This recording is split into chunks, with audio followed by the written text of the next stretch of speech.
کر دیتا ہے۔ ہم کو یہ مان لینا چاہیے کہ ہم پہ اللہ کا غضب اور غصہ آیا ہوا ہے، ہم کو یہ بات مان لینا چاہیے۔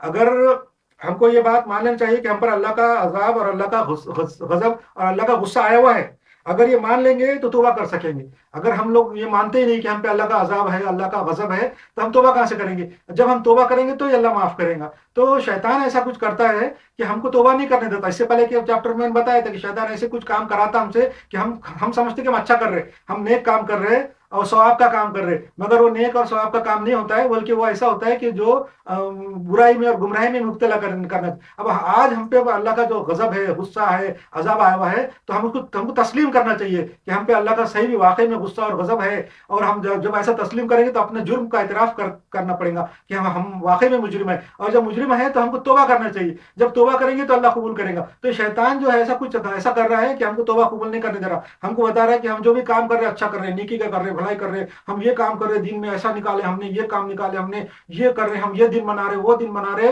اور اس سے یہ ثواب ہو رہا، اس سے وہ ثواب ہو رہا، اس سے یہ فائدے پہنچ رہے، اتنے ثواب پہنچ رہے۔ ایسا کچھ بھی نہیں ہے۔ اللہ شیطان جو ہے آپ کو غافل رکھ رہا ہے، توبہ نہیں کرنے دے رہا، اپنے جرم کا اعتراف نہیں کرنے دے رہا۔ جب تک ہم جرم کا اعتراف نہیں کریں گے تو جب تک اللہ معاف نہیں کرے گا۔ کیوں تو یہ بات جو ہے پہلے بھی مشہور ہے، پہلے سے مشہور ہے کہ جب بچہ روتا ہے تو سگی ماں بھی جو ہے نا اس کو دودھ جب پلاتی، جب تک روتا نہیں ماں بھی نہیں پلاتی، سوچتی سو رہا، آرام کر رہا بچہ، کہیں کو نیند میں اس کو خلل کرنا، جب بچہ روتا ہے جب دودھ پلاتی۔ ویسا انسان مسلمان بھی جب اپنے جرم کا اعتراف کریں گے، توبہ کریں گے، اللہ کے سامنے روئیں گے، تو اللہ تعالیٰ معاف کریں گا، نہیں تو اس سے پہلے کبھی معاف نہیں کرنے والا ہے۔ یہ جو ہے نا یہودی لوگ ہیں نا، یہودی لوگ، ان کے اوپر اللہ کا عذاب آیا ہوا ہے، قرآن شریف میں بھی لکھا ہوا ہے، حدیثوں میں بھی سب کو معلوم ہے۔ یہ بات یہودی بھی مانتے ہیں، آج سے بہت پہلے سے جب ان کے اوپر عذاب آیا، ان کا ڈائسپورا ہوا، جب ان کو نکال دیا گیا بیت المقدس سے اور فلسطین سے، جب ان کو نکال دیا گیا، اور رومنوں نے جب ان کو ختم کر کے آج سے 2000 سال پہلے وہاں سے نکال دیا، ان کا ڈائسپورا ہو گیا نا، پھیل گئے پوری طرف، وہ ہر دنیا کی ہر جگہ۔ جب سے وہ بالکل سمجھ گئے کہ ہم پہ اللہ کا عذاب ہے، اور وہ انہوں نے اعتراف کر لیا، توبہ کر رہے ہیں، وہ لوگ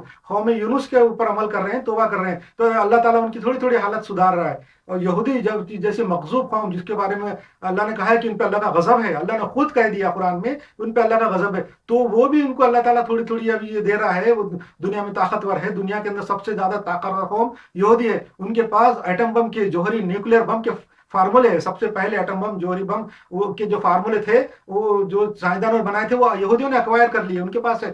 دنیا کے سب سے طاقتور بم کے فارمولے، ایٹم بم کے فارمولے ان کے پاس ہے، اور اتنا چھوٹا سا ملک پورے دنیا پہ بھاری کیوں ہے؟ وہ توبہ کر رہے ہیں۔ ویسے ہم کو بھی توبہ کرنا چاہیے۔